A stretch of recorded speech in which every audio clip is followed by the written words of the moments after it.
Со одигрување на вториот надпревар Кратово Црна Река, кој заврши со резултат 5:2 за домакините, се комплетираше второто коло од плей-оф надпреварите за пласман во првата футсал лига на Македонија.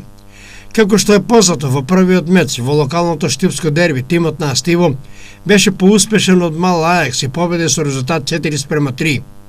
Во второто коло и двете штипски екипи ќе гостуваат. Во петок во Кратово на истоимената екипа ќе гостува тимот на Астиво, а до крајот на викендот во Кавалдарци ќе се сретнат екипите на Црна Река и Мал Ајакс.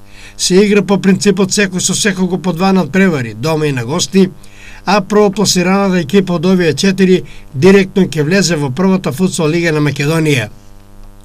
Второпласираната и третопласираната екипа ќе играат бараж со осмопласираната и деветопласираната екипа од првата лига и кој ќе биде поуспешен ќе настапува во елитната конкуренција.